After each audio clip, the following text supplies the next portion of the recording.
مش أي حد يبيع بهارات يبقى عطار. العطار الشاطر يفرق بين شمة زر الورد وفركة الكمون وريحة القرنفل من أول لحظة.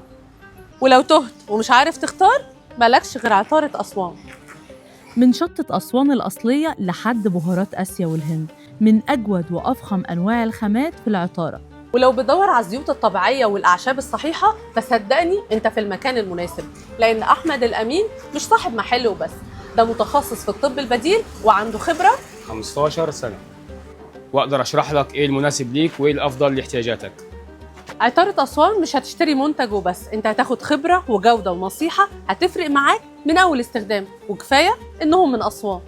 وفوق كل ده الأسعار مناسبة للقطاعي والجملة، وعندي تركيبات وأعشاب بهارات ومنتجات أسوان كلها، وزيوت طبيعية، زيت زيتون معصور على البارد، وعندنا الشاي الأخضر من منتجاتنا تحت علامة التجارية بتاعتنا تيبانا، وعندنا كل ما يخص العطارة. العنوان ما يتوهش، هتطلع من محطة مترو نادي الشمس، هتدخل الشارع اللي جنبها على طول، وهتلاقي عطارة أسوان على إيدك اليمين.